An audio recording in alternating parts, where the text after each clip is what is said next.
पहला एमसीक्यू है हमारे पास कि if distance between point charges is doubled and medium is changed to 1 with dielectric constant 4, the new force will become. तो student, force जो है वो इन्वर्सली प्रोपोर्शनल होती है डिस्टेंस बिटवीन द चार्जेस के स्क्वायर के, और इन्वर्सली प्रोपोर्शनल होती है रिलेटिव परमिटिविटी के। तो यहाँ पर हमें कहा गया है कि आर जो है वो डबल हो गया, यानी कि 2 का स्क्वायर, और ई आर जो है उसकी वैल्यू हमें 4 दी हुई है।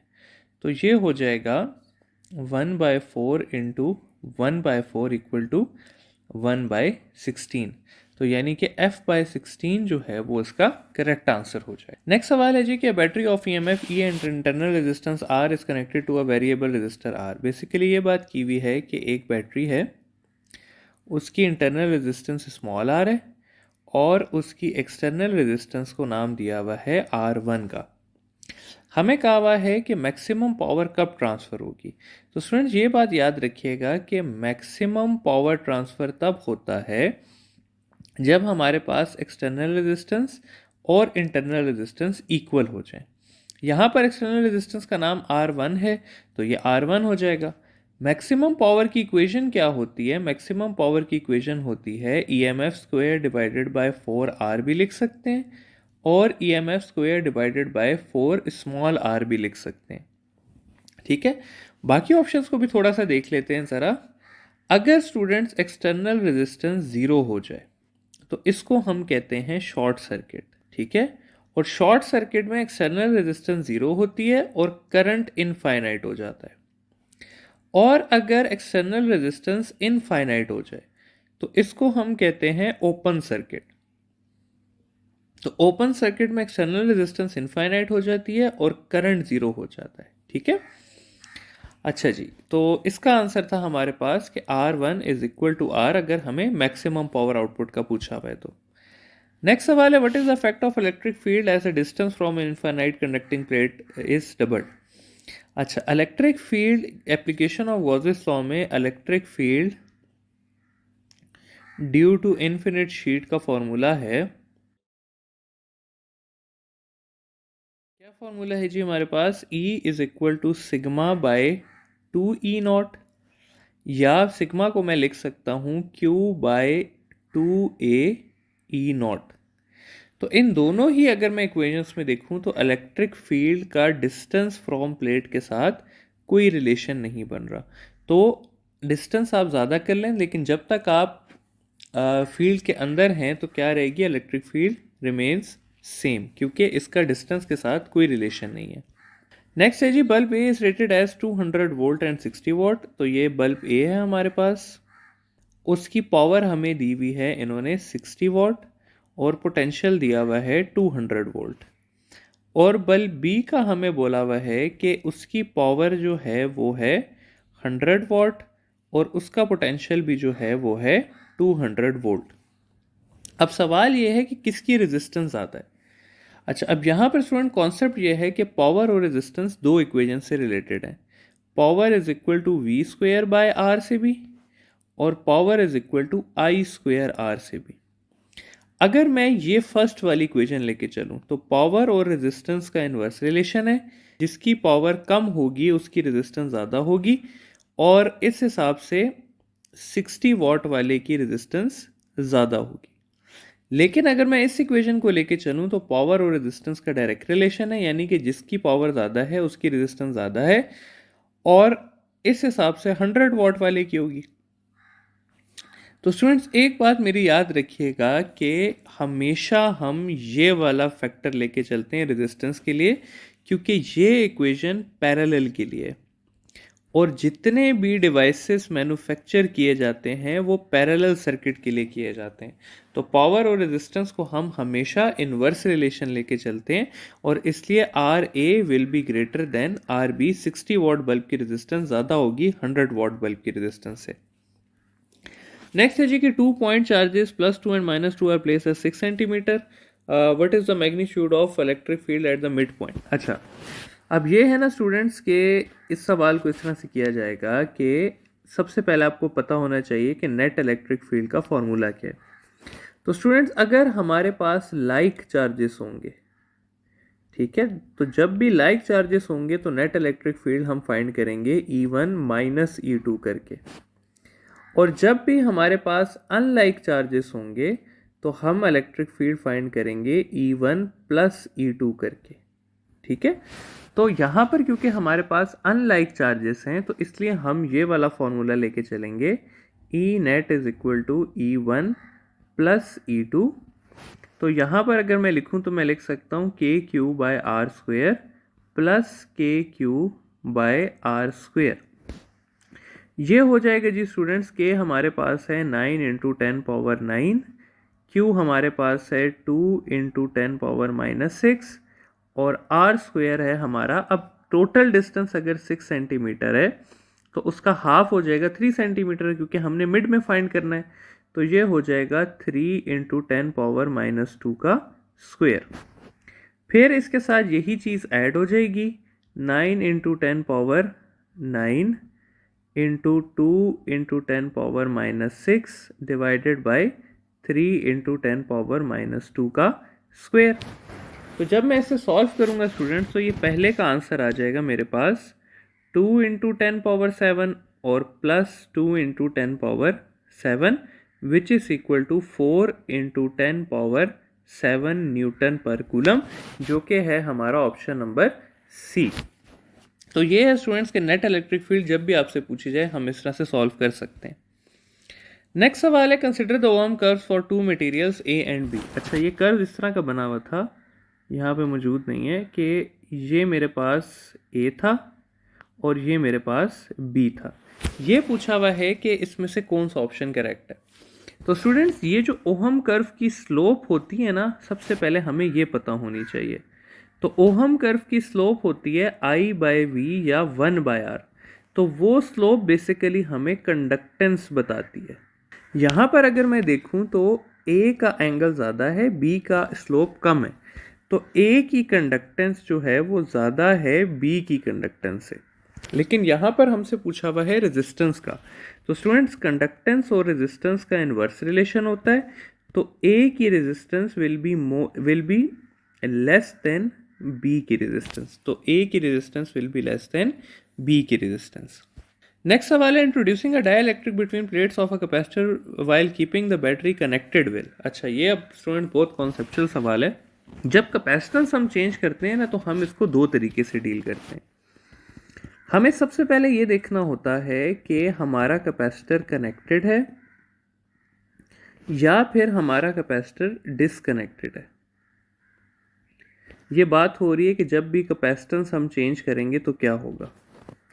अगर स्टूडेंट्स हमारा कैपेसिटर कनेक्टेड हुआ, ठीक है, तो याद रखिएगा कि कनेक्टेड कैपेसिटर में जब भी कैपेसिटेंस चेंज होगी तो पोटेंशियल कांस्टेंट रहेगा और Q is equal to C V है। पोटेंशियल अगर कांस्टेंट है तो Q का डायरेक्ट रिलेशन हो जाएगा C के साथ। और अगर डिसकनेक्टेड कैपेसिटर में कैपेसिटेंस चेंज हुई तो याद रखिएगा क्योंकि वो डिसकनेक्टेड है उसको मजीद चार्ज नहीं मिल सकता, तो इसमें चार्ज कांस्टेंट रहेगा और Q is equal to C V है। चार्ज कांस्टेंट हो गया तो V is inversely proportional to C होगा। अब ये सवाल देखते हैं, when a dielectric is introduced between plates of a charge capacitor, ठीक है, the capacitor while keeping the battery connected. तो ये इस केस की बात हो रही है। तो क्या होगा, डाइलेक्ट्रिक लाएंगे तो डाइलेक्ट्रिक आएगा तो ER बढ़ेगा, ER बढ़ेगा तो कैपेसिटेंस बढ़ेगी, कैपेसिटेंस बढ़ेगी तो पोटेंशियल कांस्टेंट रहेगा क्योंकि कनेक्टेड कैपेसिटर है, और Q और C डायरेक्टली प्रोपोर्शनल हैं तो चार्ज भी इंक्रीज करेगा। तो क्या क्या इंक्रीज होगा, increase capacitance and increase charge. तो ये पहला ऑप्शन जो है ये हमारा करेक्ट ऑप्शन हो जाएगा। नेक्स्ट सवाल है कि a wire carries a current of 2 into 19 electrons per second, what is the current in amperes। तो स्टूडेंट बहुत इजी सा सवाल है। करंट इक्वल होता है चार्ज बाय टाइम के, चार्ज इक्वल होता है NE/T के। यहाँ पर n है 2 into 10 power 19, charge of electron है 1.6 into 10 power minus 19 divided by second, पर सेकेंड बोला हुआ है, तो ये हो जाएगा 3.2। ये 19 और 19 ख़त्म हो जाएगा एक दूसरे के साथ, तो 3.2 एम्पेयर जो है वो इसका आंसर आ जाएगा, जो कि है हमारा ऑप्शन नंबर ए। नेक्स्ट सवाल है कि if electric field between plates of a plates is 500 and the distance between them is this, what is the potential difference. तो स्टूडेंट्स ये बेसिकली पोटेंशियल ग्रेडियंट का सवाल है। पोटेंशियल ग्रेडियंट क्या होता है? पोटेंशियल ग्रेडियंट होता है हमारे पास E is equal to delta V by D. यहाँ पर हमें डेल्टा वी पूछा हुआ है तो डेल्टा वी हो जाएगा E इंटू डी। यहाँ पर E जो है वो है हमारे पास 500 और D जो है वो है हमारे पास 0.05। तो 500 इंटू 0.05 इज 25 वोल्ट। तो ये हो जाएगा हमारा ऑप्शन नंबर बी। नेक्स्ट सवाल है कि Ohm's law is used for calculating. तो स्टूडेंट्स ओहम्स लॉ जो है वो कहता है कि current is directly proportional to potential, ठीक है, या current is equal to I by R into V. तो ओहम्स लॉ में या करंट फाइंड हो सकता है या पोटेंशियल या रेजिस्टर, ठीक है। तो ये कैपेसिटेंस और मैग्नेटिक फील्ड नहीं फाइंड हो सकती ओहम लॉ से। मैग्नेटिक फील्ड फाइंड हो सकती है किससे? एम्पेयर्स लॉ से। तो ये है जी current in a resistor, option number C. Next सवाल है जी कि which of the following is not a scalar quantity.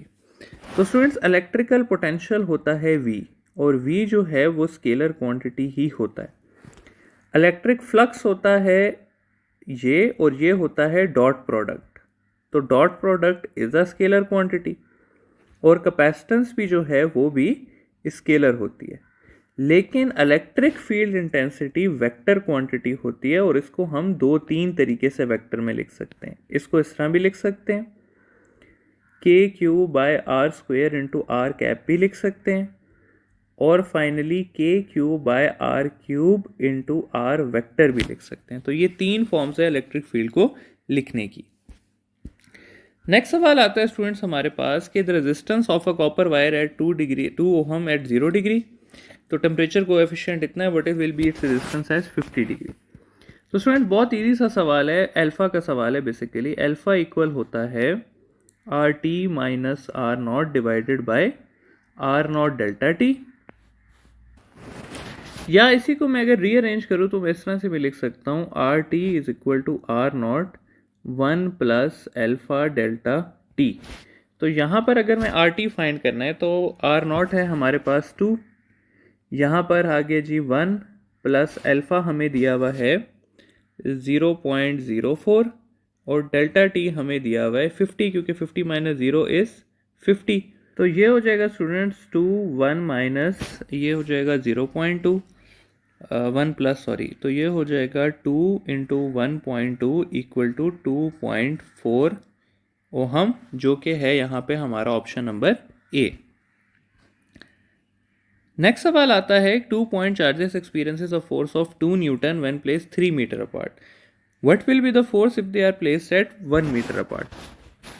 तो स्टूडेंट फोर्स का हमारे पास इनवर्स रिलेशन होता है डिस्टेंस के साथ। तो अगर मैं new force divided by old force करूँगा तो ये हो जाएगा R old square divided by R new square. तो यहाँ पर अब हमने न्यू फाइंड करनी है, तो इसको मैं इस तरह लिख सकता हूँ कि new force is equal to previous जो था वो था हमारे पास 3 मीटर अपार्ट, तो 3 का स्क्वायर हो गया, डिवाइडेड बाय अभी हमने उनको 1 मीटर अपार्ट कर दिया तो 1 का स्क्वायर हो गया, इनटू ओल्ड फोर्स जो है वो हमारे पास 2 न्यूटन है। तो ये हो जाएगा 9 इंटू 2 इक्वल टू 18 न्यूटन, इसका आंसर आ जाएगा, जो कि है हमारा ऑप्शन नंबर सी। नेक्स्ट सवाल है जी कि which of the following statements is incorrect regarding resistance and resistivity.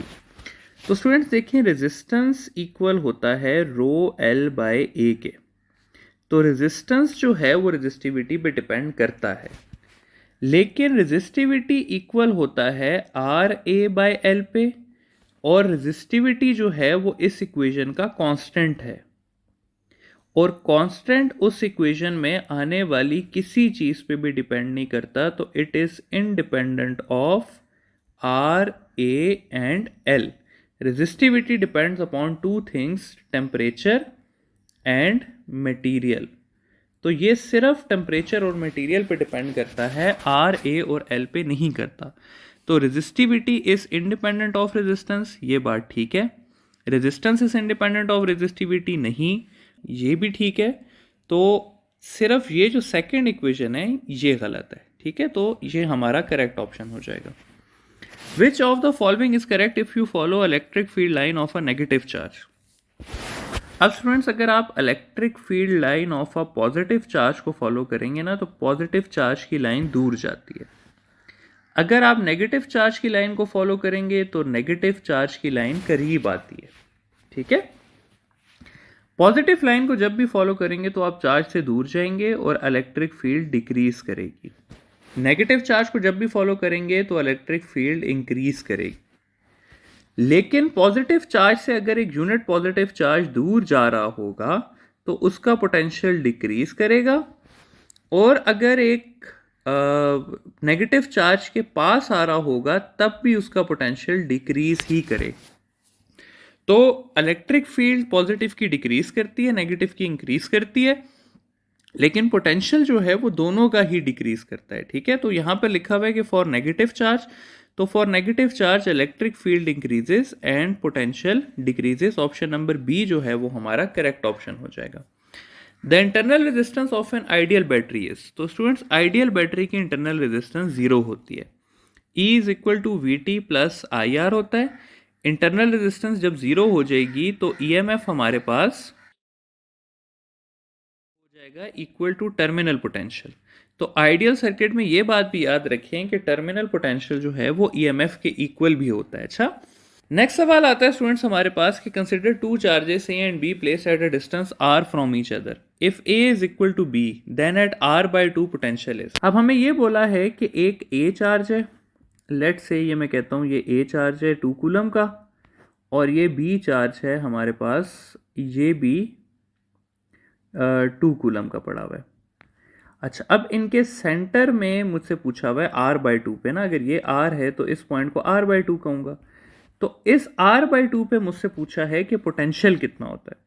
तो स्टूडेंट्स ये दोनों चार्जेस एक दूसरे की फील्ड को इस तरह से रिपेल करेंगे और बिल्कुल सेंटर में इनकी R/2 पे इलेक्ट्रिक फील्ड 0 हो जाएगी। और एक बात आपने याद रखनी है कि in a region of space where electric field is 0 potential is constant और पोटेंशियल डिफरेंस इज 0। कैसे? फॉर एग्जाम्पल ये एक स्पेस है मेरे पास, इधर इलेक्ट्रिक फील्ड 0 है, ये सारे में इलेक्ट्रिक फील्ड 0 है। तो अगर आप एक चार्ज को यहां से यहां लेके जाएं तो आपका कोई वर्क लगेगा?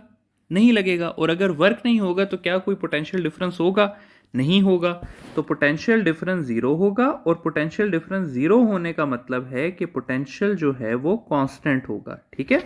तो ये है इसका करेक्ट आंसर कि पोटेंशियल कांस्टेंट होगा। ऑप्शन नंबर ए जो है वो इसका करेक्ट आंसर है। नेक्स्ट सवाल है जी कि which type of material shows negative coefficient of resistance. तो याद रखिएगा स्टूडेंट्स के ओहमिक मटेरियल्स जो है ना हमारे पास, ओहमिक मटेरियल्स जिनको हम आइडियल भी कहते हैं, उनका अल्फा हमारे पास अप्रॉक्सीमेटली 0 होता है। नॉन ओहमिक मटेरियल्स को हम दो में डिवाइड करते हैं। एक हम उसको टंगस्टन फिलामेंट में डिवाइड करते हैं या मेटल्स एट हाई टेम्परेचर। दूसरा हम उसको डिवाइड करते हैं सेमीकंडक्टर्स, डायोड्स और थर्मिस्टर। तो स्टूडेंट्स आइडियल सब्सटेंसेस का नियरली अल्फा 0 होता है, टंगस्टन और मेटल्स का पॉजिटिव होता है, और सेमीकंडक्टर्स और इनका नेगेटिव होता है। पॉजिटिव का मतलब यह होता है कि टेम्परेचर इंक्रीज करने से रेजिस्टेंस इंक्रीज करेगी। नेगेटिव का मतलब होता है कि टेम्परेचर इंक्रीज करने से रेजिस्टेंस डिक्रीज करेगी, ठीक है। तो यहां पर पूछा हुआ है कि नेगेटिव किसका है, तो इनमें से सेमीकंडक्टर्स का जो है वो नेगेटिव कोएफिशिएंट है। नेक्स्ट सवाल है which statement about electric field lines is correct. तो they always form close loop, ये बात गलत है। अगर इलेक्ट्रिक फील्ड एक पॉजिटिव चार्ज की है तो वो स्ट्रेट जा रही होगी, वो लूप नहीं बना रही होगी। They originate from positive charge and and on negative charge, तो ये वाली बात ठीक है, क्योंकि अगर ये पॉजिटिव चार्ज है या नेगेटिव चार्ज है तो फील्ड पॉजिटिव से निकल के नेगेटिव में जाएगी। They can intersect each other, ये कभी भी नहीं हो सकता। तो they represent equi potential surface, ये बात भी गलत है। तो ये सिर्फ बी ऑप्शन जो है ये हमारा करेक्ट ऑप्शन है। नेक्स्ट सवाल है जी angle between direction of drift velocity and conventional current is. अच्छा, ये स्टूडेंट्स मैं आप लोगों को बना के दे रहा हूँ एक चीज़, ये आप लोग याद रख लीजिएगा, इससे काफ़ी सारे आपके सवाल ठीक हो जाएंगे। अगर ये पॉजिटिव टर्मिनल है और ये नेगेटिव टर्मिनल है तो याद रखिएगा कि इलेक्ट्रिक फील्ड जो है वो पॉजिटिव से नेगेटिव होती है। जो आपके पास कन्वेंशनल करंट है वो भी हमारे पास पॉजिटिव से नेगेटिव होता है।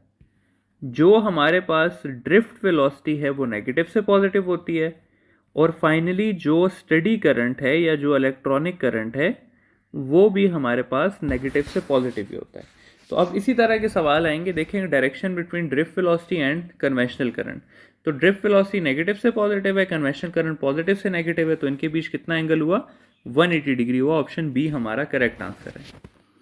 If a dielectric is introduced between plates of isolated charge capacitor not connected to battery, energy stored in a capacitor will. अच्छा, अब energy stored in a capacitor की स्टूडेंट्स तीन इक्वेशंस हैं। Half is equal to U is equal to half Q into V. ये valid है for every circuit, चाहे capacitor connected हो, disconnected हो, सीरीज में हो, पैरेलल में हो, कुछ भी हो। फिर एनर्जी ऑफ अ कैपेसिटर की इक्वेशन आती है हाफ सी वी स्क्वेयर। ये equation specifically students parallel circuit के लिए है या फिर कनेक्टेड कैपेसिटर के लिए। और लास्ट में आता है हमारे पास U is equal to Q square by 2C। और ये इक्वेशन स्टूडेंट सीरीज सर्किट के लिए है या फिर डिसकनेक्टेड कैपेसिटर के लिए। तो यहां पर जिस तरह के हमें बोला हुआ है कि between plates not connected to battery, यानी कि ये वाली इक्वेशन हमसे पूछी हुई है। तो जब मैं डाई इलेक्ट्रिक लाऊंगा तो डाई इलेक्ट्रिक लाने से हमारे पास ER बढ़ेगा, जिसकी वजह से C इंक्रीज करेगा। U और C का इस इक्वेशन के हिसाब से इनवर्स रिलेशन है, तो अगर C इंक्रीज होगा तो U डिक्रीज होगा। ऑप्शन नंबर बी जो है वो हमारा करेक्ट ऑप्शन हो जाएगा। नेक्स्ट सवाल है कि wire has a resistance R, when this wire is stretch to make its length double its resistance will become. तो स्टूडेंट्स, अगर ये एक वायर है हमारे पास और हम इसे स्ट्रेच करके लंबा करते हैं तो ये देखें ये पतली हो जाएगी, यानी कि इसकी लेंथ 2 टाइम्स हो जाएगी और इसका एरिया जो है वो हाफ हो जाएगा। तो R is directly proportional to L by A, L 2 times हो गया, एरिया हाफ हो गया, तो ये 2 ऊपर जाके इसको 4 टाइम्स कर देगा। तो ऑप्शन हमारा 4 टाइम्स है। लेकिन स्टूडेंट इसके लिए एक शॉर्टकट भी याद रखें, क्योंकि ये स्ट्रेच और कंप्रेस के सवाल बहुत बार आए हुए हैं। तो अगर स्ट्रेच लिखा होगा तो आपने न्यू रेजिस्टेंस के लिए सिंपली N स्क्वेयर R कर देना है, और अगर कंप्रेस लिखा होगा तो आपने सिंपली इसको R बाय N स्क्वेयर कर देना है। फॉर एग्जाम्पल अगर लिखा हो कि स्ट्रेच बाय 3 टाइम्स, तो आप लोग सिंपली क्या करेंगे, R इज इक्वल टू 3 का square into R which is equal to 9R, इसका आंसर आ जाएगा। तो इस तरह से ये शॉर्टकट भी आप लोग यूज कर सकते हैं।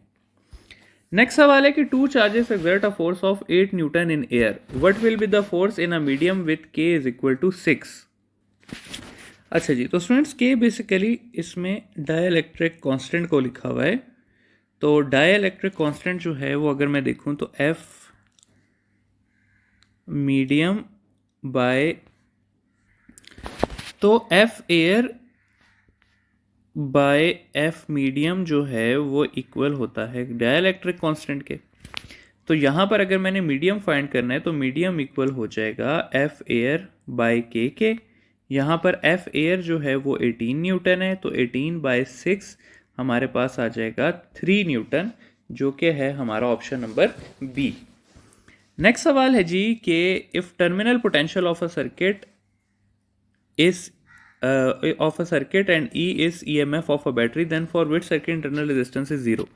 तो स्टूडेंट्स, अभी मैंने आप लोगों को बताया था कि जब हमारे पास EMF इक्वल होता है VT प्लस IR के, यहाँ पर अगर R जो है वो 0 हो गया तो EMF जो है वो VT के इक्वल हो जाएगी। ठीक है, टर्मिनल पोटेंशियल के इक्वल हो जाएगी। तो ये है ऑप्शन नंबर सी। और ये बात भी याद रखिएगा कि ये हमारी मैक्सिमम पॉसिबल पोटेंशियल होता है ऑफ सर्किट। तो अगर कभी आपसे कोई ये भी पूछ ले कि मैक्सिमम पॉसिबल पोटेंशियल कब होता है, तो याद रखिएगा कि जब इंटरनल रेजिस्टेंस 0 हो जाए। नेक्स्ट सवाल है विच of the following is equivalent two volt पर मीटर। तो स्टूडेंट्स ईएमएफ इलेक्ट्रिक फील्ड के 2 यूनिट्स हैं, ठीक है। उसको हम फोर्स बाय चार्ज भी लिख सकते हैं यानी कि न्यूटन पर कूलम भी, और उसको हम पोटेंशियल डिफरेंस बाय डिस्टेंस भी लिख सकते हैं यानी कि वोल्ट पर मीटर भी। तो वोल्ट पर मीटर किसके इक्वल है? न्यूटन पर कूलम के इक्वल है। ऑप्शन नंबर ए इसका करेक्ट आंसर है। If a length and diameter of a wire is doubled, then its resistance will dash and resistivity will dash. अच्छा जी, सबसे पहले रेजिस्टेंस की बात करते हैं। तो रेजिस्टेंस तो डायरेक्टली प्रोपोर्शनल है लेंथ के, और डायामीटर के इन्वर्सली प्रोपोर्शनल है।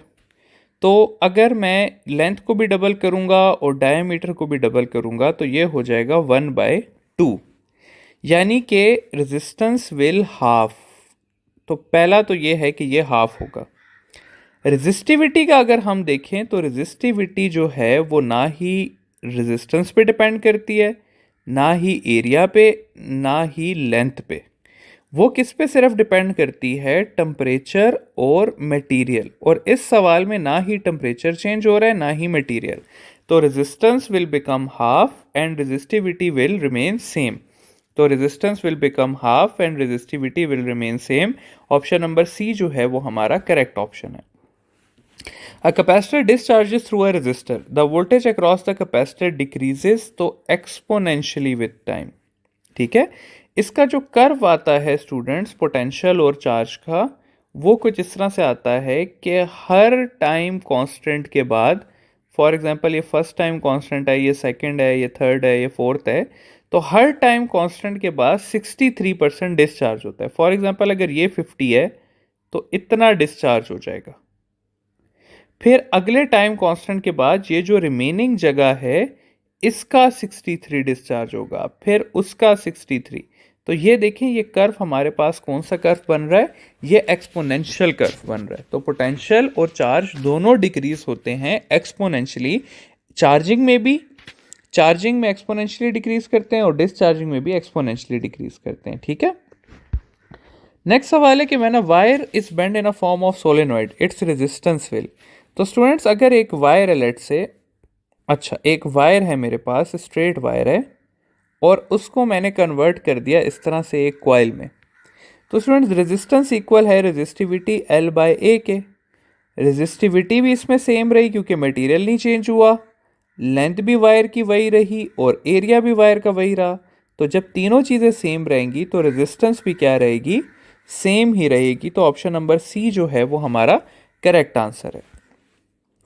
नेक्स्ट सवाल है कि permittivity of free space has a units of. तो स्टूडेंट्स इस तरह है कि वैसे ई नॉट का यूनिट होता है, के का यूनिट होता है न्यूटन मीटर स्क्वायर पर कूलम स्क्वायर, ई नॉट का यूनिट होता है कूलम स्क्वायर पर न्यूटन मीटर स्क्वायर।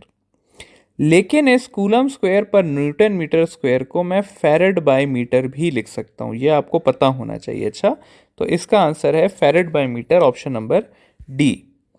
नेक्स्ट सवाल है कि maximum power transfer conduction the power delivered to the load is.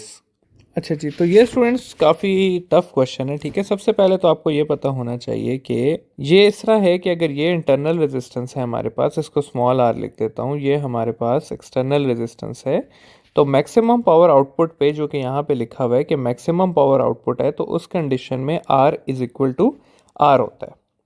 तो अगर मैं पावर फाइंड कर लूँ कि कितनी है, तो पावर इक्वल होती है V इंटू आई के, जो बेसिकली हमारी इनपुट पावर है, तो वो होती है V इंटू आई के। तो यहाँ पर अगर मैं I फाइंड करूँ तो I इक्वल हो जाएगा V बाय नेट R के। यहाँ पर V हो जाएगा डिवाइडेड बाय नेट R है R प्लस R, और ये दोनों क्योंकि इक्वल हैं तो मैं इसको लिख देता हूँ 2R।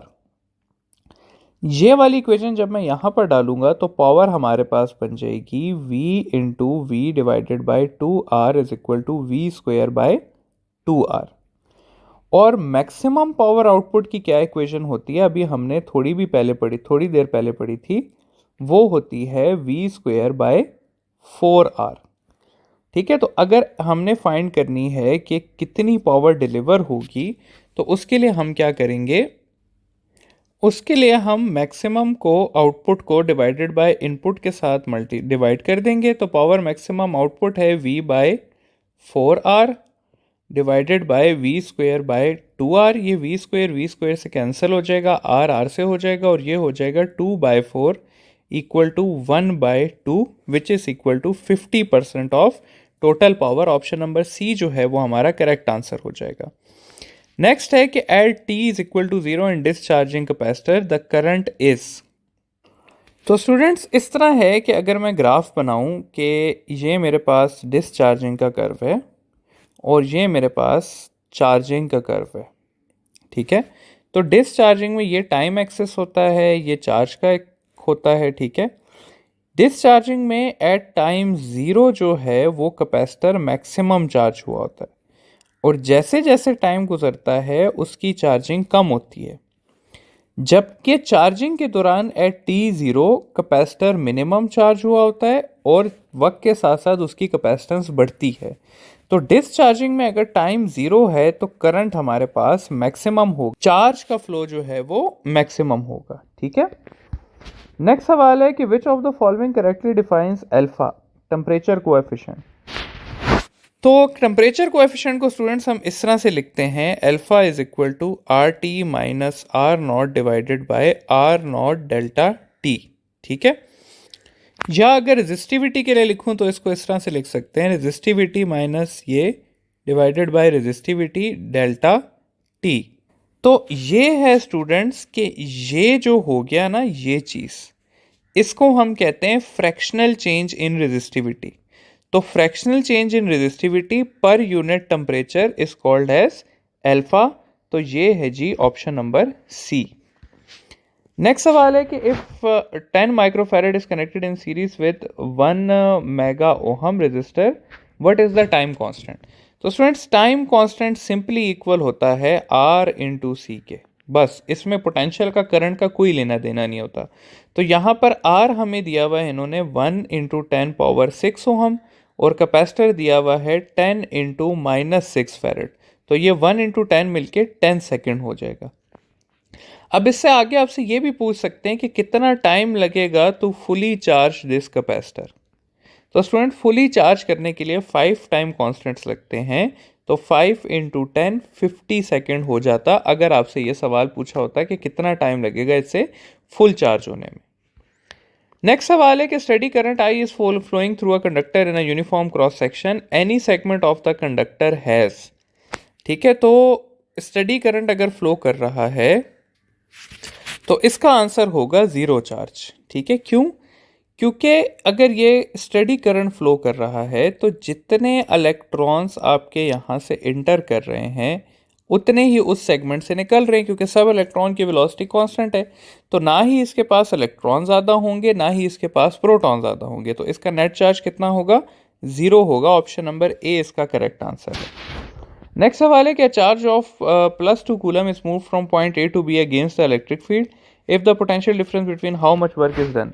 डेल्टा यू इक्वल होता है डेल्टा वी इंटू क्यू, और energy appears in form of work, तो ये भी हो जाएगा delta V into Q. Sorry मैंने इक्वेशन गलत लिख दी थी। तो डेल्टा वी हो जाएगा यहाँ पे 100 और क्यू यहाँ पर हो जाएगा 2 इंटू 10 पावर -6। तो ये हो जाएगा 200 इंटू 10 पावर -6, या मैं इसको कह सकता हूँ 2 into 10 power 2 into 10 power -6 which is equal to 2 into 10 power -4 which is our option number A. Next सवाल है जी कि Ohm's law is true for, तो इसका आंसर है metallic conductors at low temperature, और इसके साथ एक और कंडीशन भी ऐड कर लें, लो करंट भी, क्योंकि जब टेम्परेचर हाई होता है तो वाइब्रेशंस इंक्रीज होती हैं, वाइब्रेशन इंक्रीज होने की वजह से रेजिस्टेंस इंक्रीज होती है। तो ओहम्स लॉ की कंडीशन ये है कि रेजिस्टेंस इंक्रीज नहीं होनी चाहिए, कांस्टेंट रहनी चाहिए। तो इसलिए एट लो टेम्परेचर और लो करंट पे material behaves as ohm material, और उससे हाई होगा तो वो नॉन ओहमिक बन जाता है।